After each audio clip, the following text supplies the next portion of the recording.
కొరకై మాలో ప్రతి ఒక్కరిని దర్శించండి. మాలో ప్రతి ఒక్కరిని బలపరిచి ప్రభా మీ కొరకు జీవింప చేయమని, మా ద్వారా అనేక మంది మీ నిత్యరాజ్యానికి వారసులైనట్లుగా మీరు మమ్మల్ని బలపరచమని మా రక్షకుడైన యేసుక్రీస్తు పరిశుద్ధమైన నామంలో ప్రార్థన చేస్తున్నాము తండ్రి. ఆమేన్.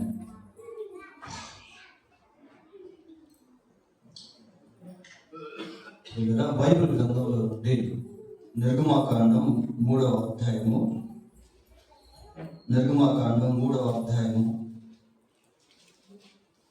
10వ వచనాన్ని చదువుకున్నాం.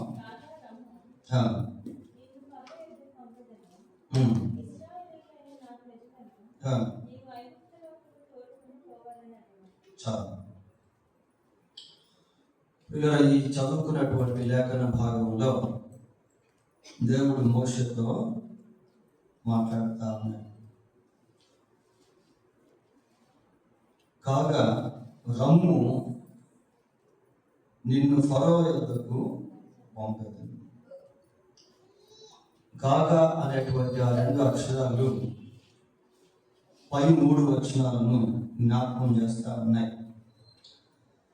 7వ వచనం నుంచి మనం గమనించినట్లయితే, మరియు యెహోవా ఇట్లని, నేను ఐగుప్తులో ఉన్న నా ప్రజల బాధను నిశ్చయముగా చూచితిని. చదవండి. పనులలో తమ్మును కష్టపెట్టు వారిని బట్టి వారు పెట్టిన మొరను వింటిని, వారి దుఃఖములు నాకు తెలిసే ఉన్నవి కాబట్టి ఐగుప్తీయుల చేతిలో నుండి వారిని విడిపించుటకును, ఆ దేశములో నుండి విశాలమైన మంచి దేశమునకు, అనగా కనానీయులకు, హిత్తీయులకు, అమోరీయులకు, పెరిజ్జీయులకు, హివ్వీయులకు, యెబూసీయులకు నివాస స్థానమై పాలు తేనెలు ప్రవహించు దేశమునకు వారిని నడిపించుటకును దిగి వచ్చి ఉన్నాను.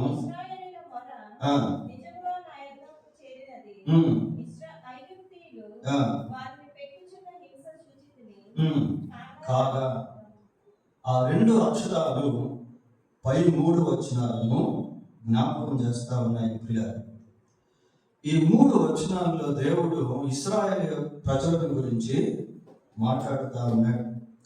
ఇశ్రాయేలు ప్రజలు ఐగుప్తు దేశంలో ఎటువంటి బాధ అనుభవిస్తున్నారో, ఆ బాధలో వారు దేవునికి ఏ విధంగా మొరపెట్టారో ఇవన్నీ దేవుడు మోషేతో పంచుకుంటా ఉన్నాడు. ఇక్కడ 2 విషయాలు మనం గమనించాలి. మొదటిది ఏంటి అంటే, ఇశ్రాయేలు ప్రజలను ఐగుప్తు బానిసత్వంలో నుంచి విడిపించుట. రెండవది ఏంటి అంటే, పాలు తేనెలు ప్రవహించు దేశమునకు నడిపించుట. ఈ 2 దేవుని యొక్క ప్రణాళికలో ఇశ్రాయేలు పట్ల దాగి ఉన్నటువంటి విషయాలు. So God share a couple of things about the people of Israel, what he wants to do in their lives. వారి జీవితాల్లో దేవుడు ఏదైతే చేయాలనుకుంటున్నాడో ఆ 2 విషయాలను దేవుడు మోషేతో పంచుకుంటా ఉన్నాడు. ఇక్కడ ఇశ్రాయేలు ప్రజలు దాదాపు 400 సంవత్సరాల నుంచి ఐగుప్తు దేశంలో భయంకరమైనటువంటి బానిసత్వాన్ని అనుభవిస్తా ఉన్నారు. చూడండి, ఒకసారి మనం ఊహించుకుంటే, ఒకవేళ దేవుడు మోషేను ఐగుప్తు దేశానికి పంపకపోతే, ఇశ్రాయేలు ప్రజలను విడిపించకపోతే, ఇంకా ఎన్ని సంవత్సరాలు ఐగుప్తు దేశంలో ఇశ్రాయేలు ప్రజలు బానిసత్వాన్ని అనుభవించేవాళ్ళు. దేవుడు ఒక వ్యక్తిని విడిపించకపోతే ఆ వ్యక్తికి విడుదల అనేటువంటిది రాదు. దేవుడు బానిసత్వంలో నుంచి మనుషులను బయటకు తీసుకుని రాకపోతే మనుషులు బానిసత్వంలోనే ఉండి మరణిస్తారు. 400 సంవత్సరాలు అంటే అప్పటికి ఎంతమంది ఇశ్రాయేలు ప్రజలు బానిసత్వంలో జన్మించి, బానిసత్వంలో జీవించి, బానిసత్వంలో మరణించారా పిల్లరా? ఈ 400 సంవత్సరాల్లో ఎంతో మంది ఇశ్రాయేలు ప్రజలు బానిసలుగా జన్మించి, బానిసలుగానే జీవించి, బానిసలుగానే మరణించుంటారు. అయితే దేవుడు ప్రజలను జ్ఞాపకం చేసుకుంటా ఉన్నాడు. చూడండి, ఈ లోక పరిస్థితి కూడా ఎలా ఉంది అంటే, ప్రజలు భయంకరమైనటువంటి బానిసత్వంలో బంధించబడి ఉన్నారు. లోకాన్ని మనం ఒక విశ్వాసిగా చూసినప్పుడు లోకంలో ఉన్నటువంటి ప్రజలు ఏ స్థితిలో ఉన్నారో అనేటువంటిది మనం గుర్తించగలుగుతాం పిల్లలు. చూడండి, ప్రకటన గ్రంథం 12వ అధ్యాయము 9వ వచనాన్ని చదువుతున్నాం. కాగా సర్వలోకమును మోసపుచ్చు అపవాదనియు సాతాను. చాలు ప్రియులారా, ఇక్కడ అపవాదిని గురించి మనం చదువుతా ఉన్నాం. అపవాది సర్వలోకమును ఏం చేశాడట? మోసపుచ్చాడు. He deceived throughout the world, entire world, whole world. ప్రపంచం అంతటిని కూడా అపవాది ఏం చేశాడు అంటే మోసం చేశాడు. ఈ మోసపు కార్యం ఎక్కడి నుంచి ప్రారంభమైంది అంటే ఏదైనా తోటలో నుండి ప్రారంభమైంది పిల్లలు. అందుకే హవ్వ ఏమంటది? సర్పము నన్ను మోసపుచ్చినందున నేను తింటిని అని. కాబట్టి ఈ డిసెప్షన్ అనేటువంటిది, మోసపరిచేటువంటి కార్యము ఏదైనా తోటలో ప్రారంభమయ్యి అది ప్రపంచం అంతా కూడా వ్యాపించింది.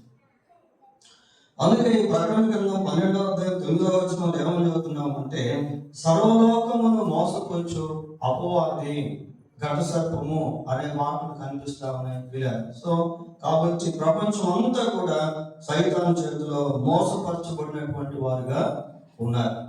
ఇది ఒకటి. తర్వాత యోహాను సువార్త 8వ అధ్యాయము 34వ వచనం చదువుదాం. 8:34. అందుకు యేసు, పాపము చేయి ప్రతివాడు పాపమునకు దాసుడని, పాపము చేయి ప్రతివాడు పాపమునకు దాసుడు. It is a kind of binding state, it is a kind of slavery. ఇది బంధింపబడినటువంటి స్థితి, ఇది ఒక బానిసత్వానికి సంబంధించినటువంటి స్థితి. పాపము చేయ ప్రతి వాడు పాపమునకు దాసుడు. బ్రహ్మపత్రికలో మాట చూస్తాం, ఏ భేదము లేదు, అందరూ పాపము చేసి, అందరూ పాపం చేసి అంటే అందరూ కూడా పాపము చేత బంధించబడినటువంటి వాళ్ళు పిల్లలు. పాపం అనేటువంటి బానిసత్వంలో, బంధకాల్లో ఉన్నటువంటి వాళ్ళు.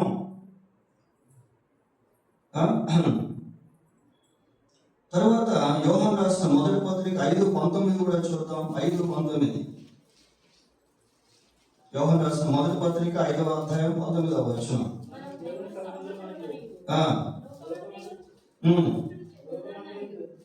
లోకమంతా కూడా దుష్టుని యందు ఉన్నదని ఎరుగుదుము.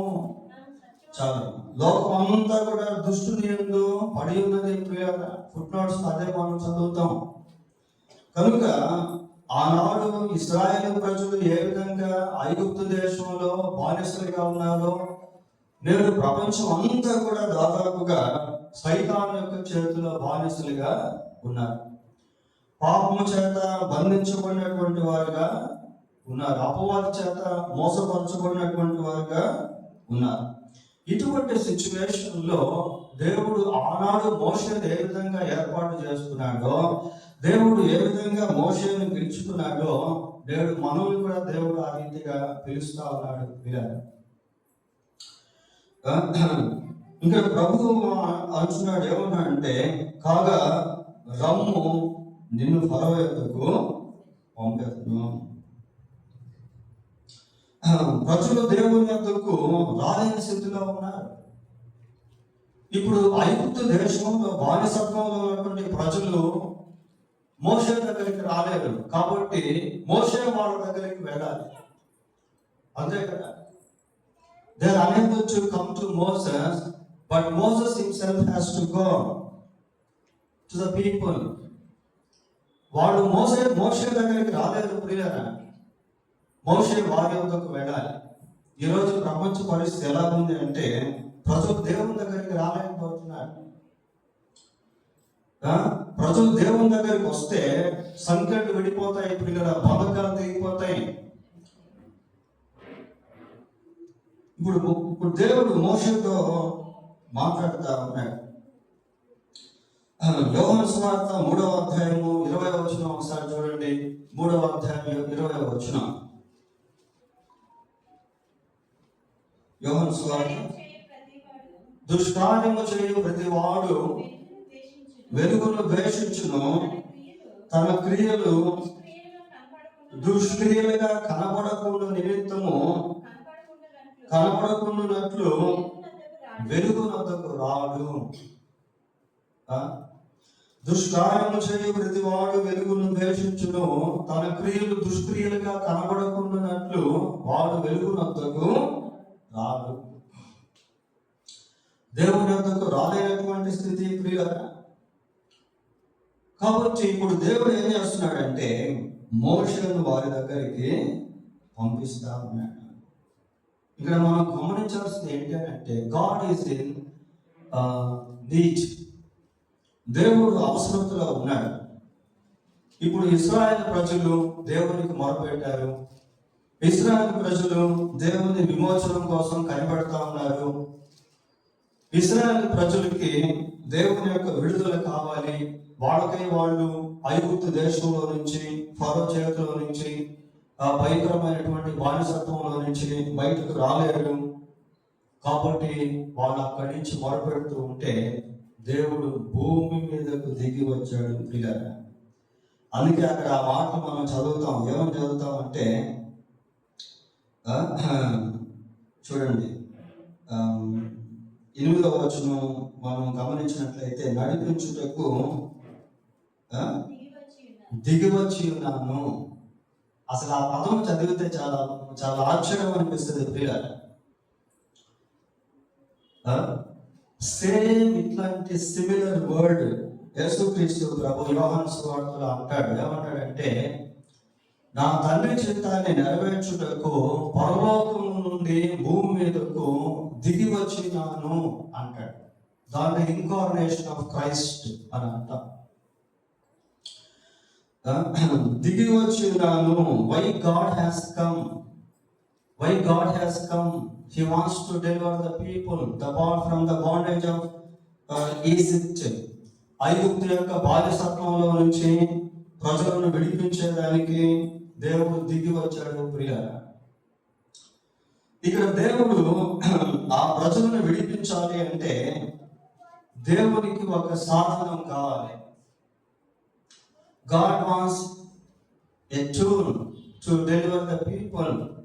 ప్రజలను విడిపించేటువంటి విషయంలో దేవునికి ఒక సాధనం కావాలి ప్రియులారా.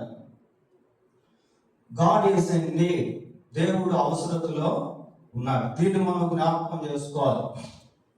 మనం ఈ భూమి మీద జీవించేది కొంతకాలమే. కానీ ఈ కొద్దిపాటి జీవితంలో కేవలం దేవుని ద్వారా మన అవసరతలు తీర్చబడేవిగా మాత్రమే మనం జీవించకూడదు. మనము కూడా దేవుని అవసరతను తీర్చేటువంటి వారంగా జీవించాలి. రక్షణ పొందినటువంటి వ్యక్తి, మారు మనసు పొందినటువంటి వ్యక్తి, నేను మారు మనసు పొందాను చాలులే, నేను ఈ రాత్రి చనిపోతే దేవుని దగ్గరికి వెళ్ళిపోతాను అని అనుకోవడం కాదు ప్రియులారా. నేను మారు మనసు పొందాను, దేవుని పని నాకుంది, దేవుని యొక్క అవసరతను నేను తీర్చే వ్యక్తిగా ఉండాలి అనే తలంపులు మనం కలిగి ఉండాలి. యెషయా గ్రంథం 6వ అధ్యాయము 8-9 వచనాలు ఒకసారి చూడండి. నేను ఎవరిని పంపదును, మా నిమిత్తం ఎవడు పోవును వింటిని, అంతట నేను చింతకించుము, నేనున్నాను, నన్ను పంపమనగా ఆయన నీవు పోయి. వీళ్ళు ఇక్కడ ప్రవక్త అయినటువంటి యెషయా దేవునితో మాట్లాడుతూ ఉన్నాడు. దేవుడు అంటున్నాడు, ఏమన్నాడంటే నేను ఎవరిని పంపితును మా నిమిత్తం ఎవడు పోవును అంటే యెషయా అంటున్నాడు, నేనున్నాను నన్ను పంపుము. ఎటువంటి మాటలు ప్రియులారా, he is getting ready himself to go for God, for sake of God, on behalf of God. దేవుని పక్షమందు దేవుని కొరకు యెషయా వెళ్ళడానికి సిద్ధంగా ఉన్నాడు. కాబట్టి దేవుడు మాట్లాడినప్పుడు నేనున్నాను నన్ను పంపుము అని అన్నాడు ప్రియులారా. అప్పుడు ప్రభువు అన్నాడు, కాబట్టి వెళ్ళు పొమ్ము అంటున్నాడు. 101వ కీర్తన 6వ వచనం కూడా చదువుకుందాం. నా యొద్ద నివసించినట్లు దేశంలో నమ్మకస్తులైన వారిని కనిపెట్టుచున్నాను. నిర్దోష మార్గమందు నడుచువారు నాకు పరిచారకులగుదురు. నిర్దోష మార్గమందు నడిచేటువంటి వారు నాకు పరిచారకులగుదురు అంటున్నాడు. వీళ్ళ దేవుడు ఎవరినంటే వాళ్ళని కొన్నిసార్లు వాడుకోలేడు. God wants obedient people. విధేయత కలిగినటువంటి ప్రజలను దేవుడు కోరుకుంటా ఉన్నాడు. నిర్దోష మార్గం ముందు నడిచేటువంటి ప్రజలను దేవుడు కోరుకుంటా ఉన్నాడు. నిర్దోష మార్గం ముందు నడిచేటువంటి ప్రజలుగా మనం ఎప్పుడు మారగలము అంటే 119వ కీర్తన 1వ వచనం ఒకసారి చదవండి. యెహోవా ధర్మశాస్త్రమును అనుసరించి నిర్దోషముగా నడుచుకునేవాడు ధన్యులు. దేవుని యొక్క ధర్మశాస్త్రాన్ని అనుసరిస్తున్నప్పుడు, దేవుని యొక్క ఆజ్ఞలను కట్టడలను విధులను గైకొంటూ ఉన్నప్పుడు మన జీవితం నిర్దోషమైనటువంటిదిగా ఉంటుంది ప్రియులారా. మన జీవితం నిర్దోషమైనటువంటిదిగా ఉంటుంది. నిర్దోష మార్గమందు నడుచుకున్న వారు నాకు పరిచారకులగుదురు. కాబట్టి మనల్ని మనము ఆ రీతిగా సిద్ధపరచుకోవాలి. దేవుడు వాడుకునేటువంటి, దేవునికి ఉపయోగపడేటువంటి పాత్రలుగా, సాధనాలుగా మనం సిద్ధపడి ఉండాలి ప్రియులారా. మత్తయి సువార్త 9వ అధ్యాయము 9వ వచనం చూడండి. యేసు అక్కడ నుండి వెళ్ళుచు చూచి నన్ను వెంబడించమని అతనితో చెప్పుక అతడు లేచి ఆయనను వెంబడించెను. He is available to God. దేవునికి అందుబాటులో ఉన్నటువంటి వ్యక్తి మత్తయి.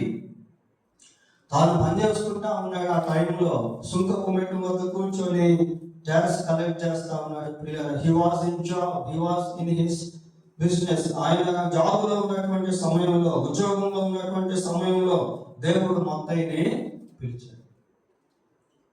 నన్ను వెంబడించమని పలికితే మత్తయి లేచి ఆయనను వెంబడించాడు. So we should be available to God.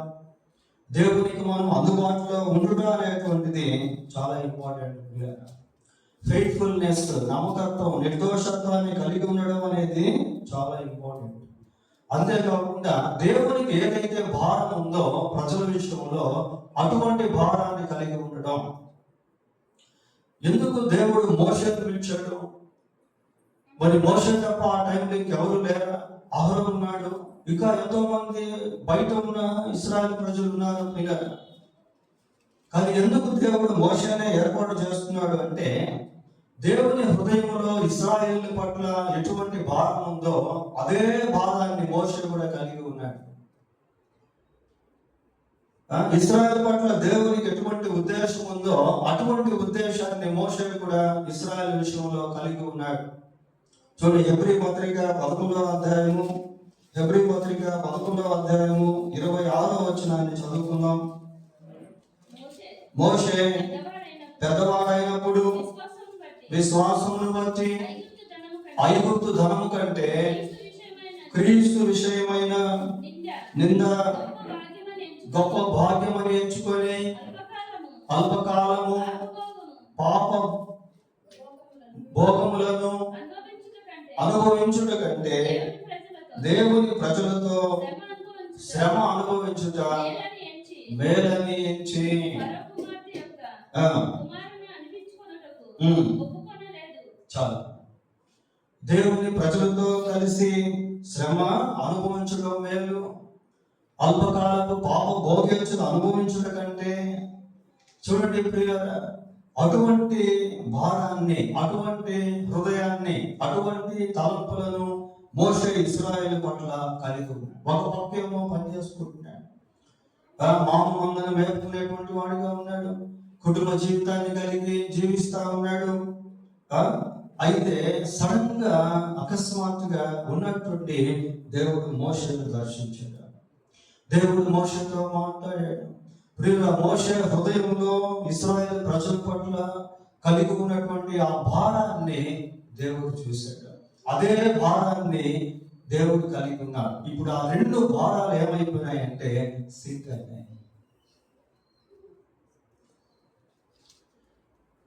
సంధి కుదుర్చుకున్నాయి.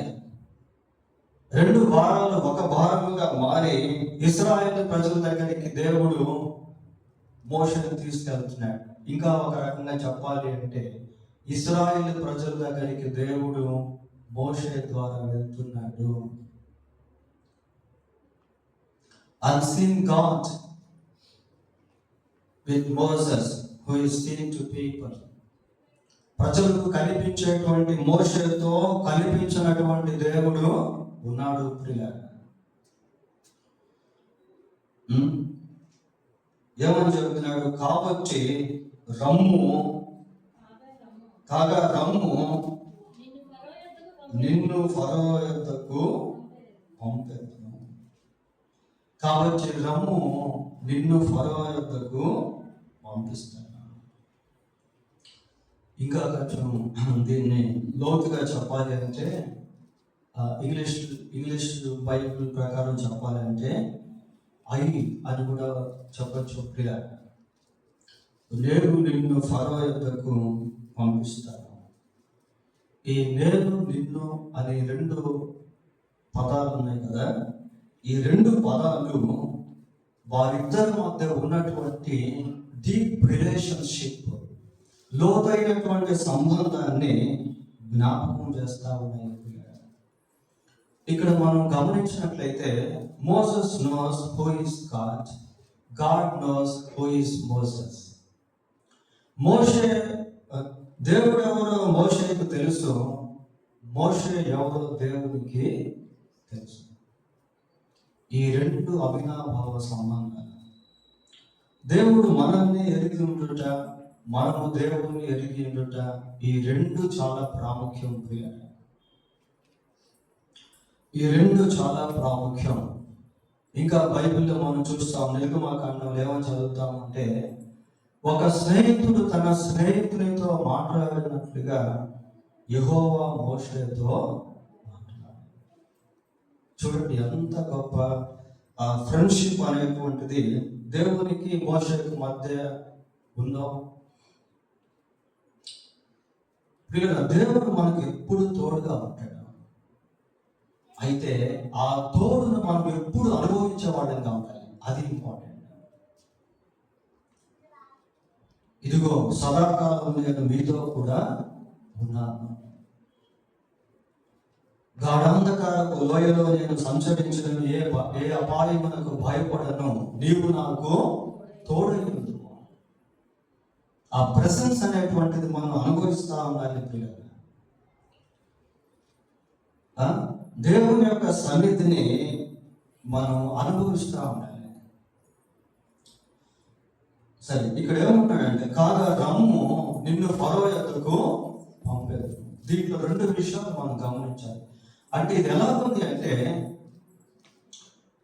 సహజంగా మోషేతో దేవునికి ఉన్నటువంటి సహవాసాన్ని బట్టి, సంబంధాన్ని బట్టి ఒక స్వాతంత్రం అనేటువంటిది ఏర్పడింది. ఒక స్వాతంత్రం అనేటువంటిది ఏర్పడింది ప్రియులారా. ఇప్పుడు మన ఇంట్లో భార్యగా, భర్తగా, లేకపోతే పిల్లలుగా, తల్లిదండ్రులుగా ఆ స్వేచ్ఛ అనేటువంటిది మనం కలిగి ఉంటాం. ఆ స్వాతంత్రం అనేటువంటిది మనం కలిగి ఉంటాం ప్రియులారా. ఎవరినంటే వాళ్ళని మనం పంపించాం, ఎవరికంటే వాళ్ళకి మనం కమాండింగ్ ఇవ్వలేం. అంటే ఉన్నటువంటి ఆ స్వాతంత్రాన్ని వచ్చి మనం మాట్లాడతాం. ఇప్పుడు మోషే విషయంలో దేవుడు ఒక స్వాతంత్రాన్ని కలిగి ఉన్నాడు. మన జీవితంలో కూడా ఎప్పుడైతే మనం యేసుక్రీస్తును రక్షకుడిగా అంగీకరిస్తామో అక్కడ దేవునికి మనకి మధ్య ఒక స్వాతంత్రం అనేటువంటిది ఏర్పడుతుంది. ప్రియులారా, యోహాను సువార్త 1:12 ఆయన అందరూ అంగీకరించడు అనగా ఆయన నామమున విశ్వాసం ఉంచు వారికి దేవుని పిల్లలగుటకు అధికారము అనుగ్రహించింది. చూడండి, యేసుక్రీస్తునందు విశ్వాసం ఉంచడం వలన మనం దేవుని తండ్రి అని పిలవగలుగుతా ఉన్నాం. యేసుక్రీస్తునందు విశ్వాసం ఉంచడం వలన మనం దేవుని యొక్క పిల్లలుగా మారుతా ఉన్నాం. కాబట్టి తండ్రికి పిల్లలకి ఎటువంటి రిలేషన్షిప్ ఉంటుందో, ఎటువంటి స్వాతంత్రత అనేటువంటిది ఉంటుందో, అటువంటి స్వాతంత్రాన్ని దేవుడు మన పట్ల కలిగి ఉన్నాడు. అది ఒకటి. రెండవదిగా కాగా రమ్ము అనేటువంటి ఆ పదజాలం ఎలా ఉంది అంటే, గాడ్ ఈస్ కమాండింగ్ మోసెస్. ఒక అధికారపూర్వకంగా దేవుడు మోషే విషయంలో మాట్లాడుతున్నాడు. ఒక అధికారపూర్వకంగా ఎవరు దారిలో పోయేవాడిని పిలిచి మనం వాళ్ళకి అది ఇది తెమ్మని చెప్పలేం కదా, చెప్పం కదా. అంటే ఎవరైతే మనకు సమీపంగా ఉంటారో, మనకు సంబంధించినటువంటి వారిగా ఉంటారో వారికి కొన్నిసార్లు మనం ఆజ్ఞ ఇస్తాం, వారికి కొన్నిసార్లు మనం కొన్ని పనులు అప్పగిస్తాం. ప్రియులారా, నేను నిన్ను ఫరో దగ్గరకు పంపుతాను అని అంటే అక్కడ ఒక కమాండింగ్ లాగా దాన్ని మనం చూస్తూ ఉన్నాం. దేవుడు ఒక అధికార పూర్వకంగా లేక దేవుడు మోషేకి ఆజ్ఞాపిస్తున్నటువంటి విధంగా ఆ పదాలు కనిపిస్తాను. మత్తయి సువార్త 10వ అధ్యాయము, మత్తయి సువార్త 10వ అధ్యాయం 5వ వచనం చదవండి. యేసు ఆ 12 మందిని పంపుచు వారిని చూచి వారికి ఆజ్ఞాపించినదేమనగా, చాలు. వాళ్ళని పంపుతూ వాళ్ళకి ఆజ్ఞ ఇస్తున్నాడు, వాళ్ళకి ఆజ్ఞాపిస్తున్నాడు. ప్రియులారా, అదే మత్తయి సువార్త 28వ అధ్యాయము 19వ వచనం కూడా చదువుతాం. 19-20 వచనం చూడండి, సేమ్ ఇక్కడ కూడా అట్లాగే ఉంది. కాబట్టి మీరు వెళ్ళి సమస్త జనులను శిష్యులుగా చేయుడి, తండ్రి యొక్కయు కుమారుని యొక్కయు పరిశుద్ధాత్మ యొక్కయు నామములోనికి వారికి బాప్తిస్మం ఇచ్చుచు నేను మీకు ఏ సంగతులను ఆజ్ఞాపించుతున్నో వాటన్నిటినీ గైకొనవలెనని వారికి బోధించండి. చాలు. దీని గ్రేట్ కమిషన్ అని కూడా, గొప్ప ఆజ్ఞ అని కూడా అంటారు. ప్రియ, ఇప్పుడు మోషేతో దేవుడు మాట్లాడుతూ, కాగా రమ్ము నిన్ను ఫరో యొద్దకు పంపిస్తాను అంటున్నాడు. ప్రియ, అంటే దేవుని యొక్క ఆ కమాండింగ్ అనేటువంటిది మోషే విషయంలో మనం చూస్తా ఉన్నాం. మోషే విషయంలో దేవునికి ఉన్నటువంటి స్వాతంత్రాన్ని ఇక్కడ మనం గమనిస్తా ఉన్నాం. మన జీవితంలో కూడా మనం క్రీస్తు ప్రభువును రక్షకుడిగా అంగీకరించడం వలన దేవునికి మనకు మధ్య ఉన్నటువంటి రిలేషన్షిప్ను బట్టి దేవుడు మనతో ప్రత్యేకంగా మాట్లాడుతున్నాడు. దేవుడు మనకు ప్రత్యేకమైనటువంటి పనులను అప్పగిస్తాడు. ఈ వ్యక్తి అయితే నా పని చేయగలడు, ఈ వ్యక్తి అయితే నా పని చేయగలదు. ఫిలిప్పును దేవుడు పిలిచాడు. పిల్లరా, ఫిలిప్పుతో దేవుడు మాట్లాడు, నీవు వెళ్ళి ఆ రథమును కలుసుకో అన్నాడు. ఫిలిప్పు వెళ్ళాడు, నపుంసకుడు వెళ్తున్నటువంటి రథాన్ని కలుసుకున్నాడు. అక్కడ యేసుక్రీస్తుని గురించి ప్రకటించాడు. నపుంసకుడు ఆ మార్గం మధ్యలోనే మారు మనసు బాప్తిస్మం తీసుకున్నాడు.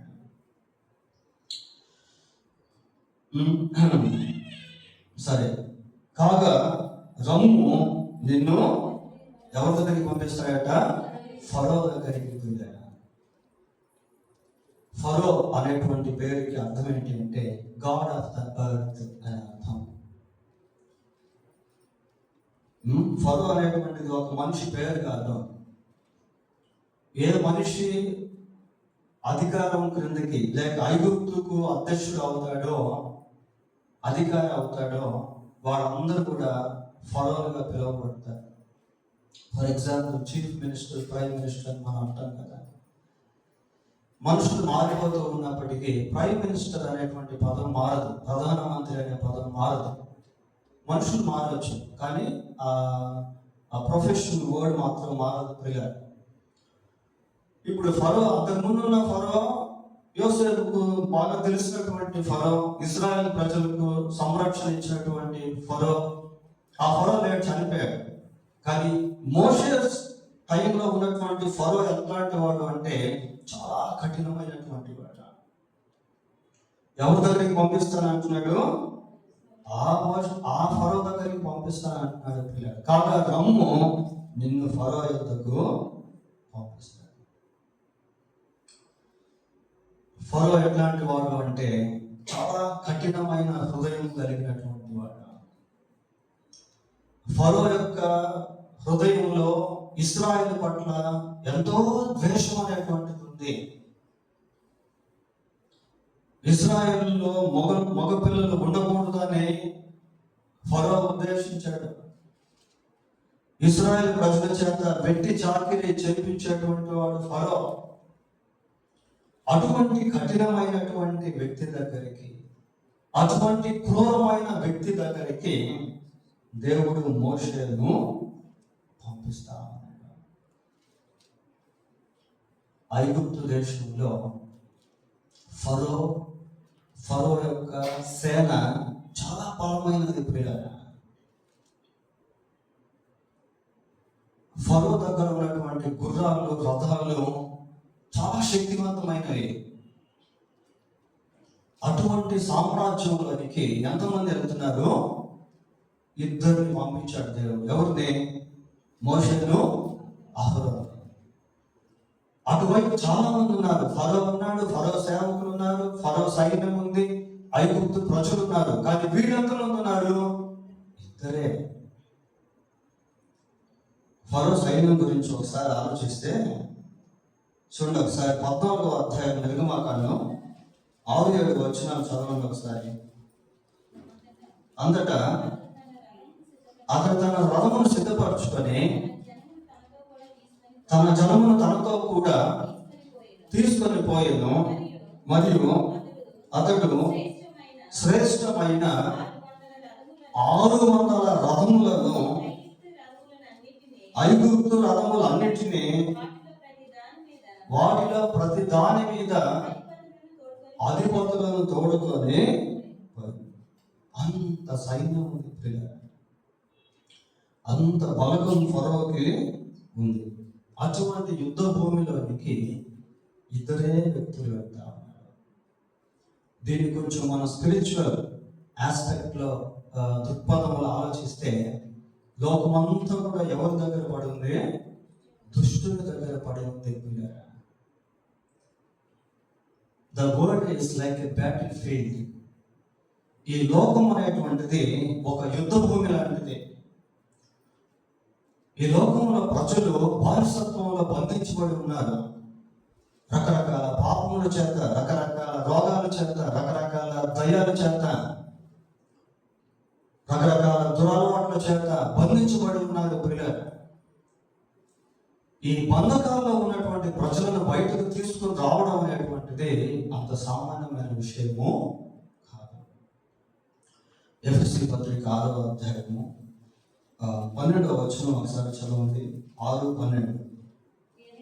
ఏలయనగా మనము పోరాడున్నది శరీరులతో కాదు. శరీరులతో పోరాడితే కంటికి కనబడతారు పిల్లలు, కానీ ప్రధానులతోనూ అధికారులతోనూ అంధకార సంబంధులకు, లోకనాథులతోనూ ఆకాశ మండలమందున్న దురాత్మల సమూహములతోనూ పోరాడుచున్నాము. దురాత్మల సమూహాలు మనం ఉదాహరణకి ఇశ్రాయేలు ప్రజలు ఐగుప్తు దేశంలో నుండి బయటకు వచ్చేదానికి ఎంత కష్టపడ్డారో తెలుసా? ఎన్నోసార్లు దేవుడు అక్కడ అద్భుత కార్యం చేస్తూ ఉన్నప్పటికీ ఫరో హృదయాన్ని కఠినం చేసుకుంటూ ఇశ్రాయేలుని అస్సలకి పంపించలేదు. ప్రియులారా, సైతాను కూడా తన రాజ్యంలో నుంచి ఒక వ్యక్తి బయటికి వెళ్ళిపోతున్నాడు అంటే అంత సామాన్యంగా ఒప్పుకోడు. అంత సామాన్యంగా ప్రజలను దేవుని దగ్గరికి రానియడు. ప్రియులారా, అటువంటి బంధకాలు లోకంలో మనుషులు కలిగి ఉన్నారు. అటువంటి బానిసత్వాన్ని లోకంలో మనుషులు కలిగి ఉన్నారు. So it is the battle field. ఇది ఒక యుద్ధం. It is like a spiritual battle field. ఇది ఒక ఆత్మ సంబంధమైన యుద్ధ భూమి. ఈ యుద్ధ భూమిలో మనము ప్రజలను గెలవాలి అంటే, లేక ప్రజలను ప్రభు కోసం సంపాదించాలి అంటే దేవుడు మనల్ని వాడుకోవాలి. God should give us additional power to overcome authorities of devil, unseen authorities. కనిపించినటువంటి అధికారులతో పోరాడాలి అంటే దేవుని యొక్క శక్తి మనకు కావాలి.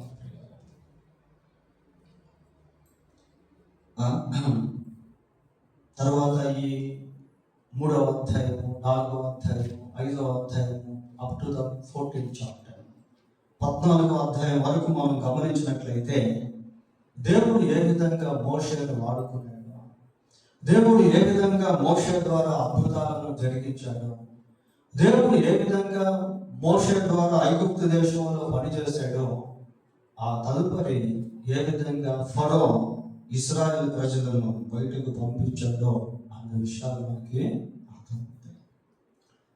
చూడండి, ఐగుప్తు దేశంలోనికి వెళ్ళేటప్పుడు లేక దేవుడి ద్వారా పంపబడేటప్పుడు ఎంతమంది వెళ్ళారు? ఇద్దరే వెళ్ళారు. ఎవరు వాళ్ళు? మోషే, అహరోను. ఐగుప్తులో నుంచి తిరిగి వచ్చేటువంటి టైంలో ఎంతమంది వచ్చారు? ఇద్దరే రాలేదు. ఎంతమంది వచ్చారు? చాలా మంది వచ్చారు. లక్షల కొలది ప్రజలు వచ్చారు. 6 లక్షల కాల్బలము అని బైబిల్లో మనం చదువుతాం. ప్రియారు, ఇంచుమించు 20 లక్షలు ఉండొచ్చు.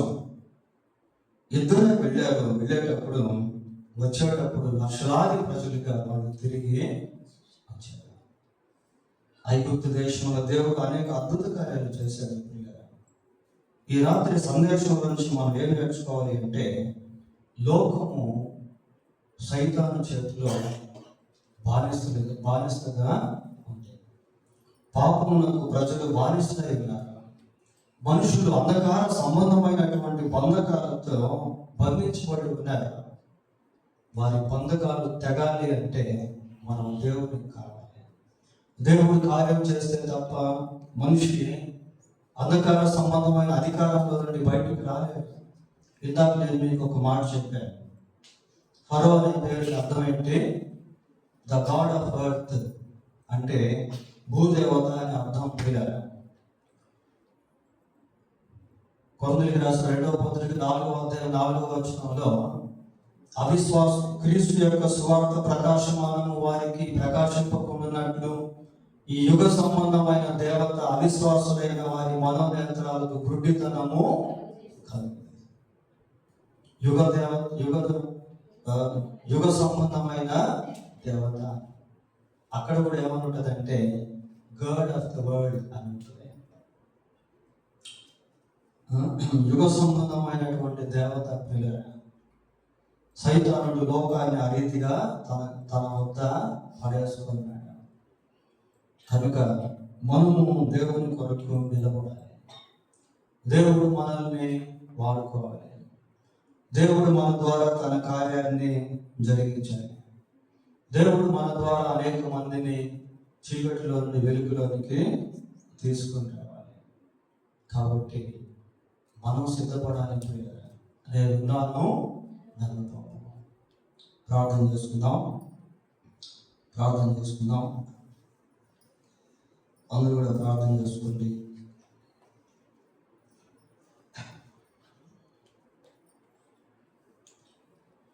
ప్రభువుని అడుగుదాం. ప్రభా నిర్దోష మార్గంలో నేను నడిచే వ్యక్తిగా చేయండి.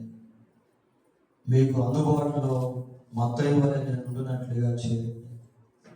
నేనున్నాను, నన్ను పంపుమని ప్రవక్త అయిన యెషయా వలె నేను చెప్పినట్లుగా చేయండి. మీరు పంపిన మోషే వలె నన్ను చేయండి ప్రభా అని అడుగుతాం. ప్రియారా, లోకం బానిసత్వంలో ఉంది. దేవుడి కార్యం చేస్తే తప్ప ప్రజలు బయటకు రాలేరు. అయితే దేవుడి కార్యం కొరకు మనం కావాలి. దేవునికి ప్రజలకు మధ్య మనం మధ్యవర్తులుగా ఉండాలి, రాయబారులుగా ఉండాలి. ప్రార్థన చేసుకుందాం. పరిశుద్ధుడైన మా దేవ, మీ పాదములకు వందనాలు స్తోత్రాలు చెల్లిస్తున్నాం. మోషే ఇశ్రాయేలు ప్రజల పట్ల తన హృదయంలో ఎటువంటి భారాన్ని కలిగి ఉన్నాడో మాకును ఈ లోకం పట్ల అటువంటి భారాన్ని దయచేయండి.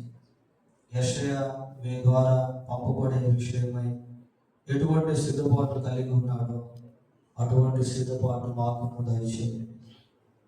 ప్రభా, ఈ సిద్ధపాటు ప్రక్రియలో అయ్యో నేను అపవిత్రమైన పట్టుదల గలవాడిని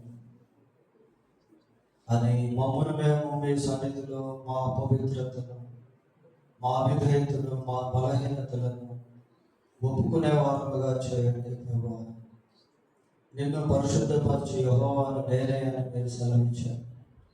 మీ ద్వారా పరిశుద్ధపరచబడే అనుభవంలోనికి మమ్మల్ని తీసుకున్నారండి. మీ సన్నిధిలో ఆ కారు నిప్పు మా పెదవులు తగిలించి మమ్మల్ని పవిత్రపరచమని ప్రార్థిస్తున్నాం. మా ప్రభా, మత్తయి వలె మేము మీ పిలుపుకు విధేయత చూపించే వారముగా చేయండి. ఈ రాత్రి మీ వాక్యంలో నుంచి మాతో అనేక విషయాలు మాట్లాడారు. ఆయన ఈ స్థలంలో ఉన్న వారిలో ఎవరైనా మీ చిత్తంలో మీ యొక్క పరిచయ నిమిత్తము ఏర్పాటు చేయబడి ఉంటే వారిని ప్రత్యేకంగా మీరు దర్శించండి.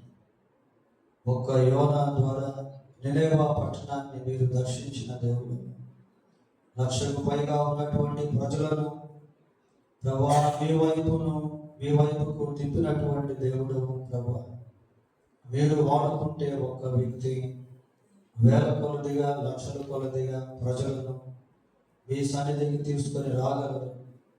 అటు కృప మా సంఘంలో దయచేయండి, మా జీవితాల్లో దయచేయండి. మీ పరిచయ నిమిత్తమై మమ్మల్ని సిద్ధపరచండి. మమ్మల్ని ఆత్మను పట్టే జాగ్రత్తగా ప్రభా మీరు మమ్మల్ని చేయండి. కాగా దమ్ము నిన్ను ఫరో యొద్దకు పంపేదును అన్న రీతిగా మా పట్ల మీ ఉద్దేశం ఏదైతే ఉందో దాన్ని బయలుపరిచి ఆయన మీ కొరకు మమ్మల్ని సిద్ధపరచమని మా రక్షకుడైన యేసుక్రీస్తు పరిశుద్ధమైన నామములో ప్రార్థన చేస్తున్నాము తండ్రి. ఆమేన్.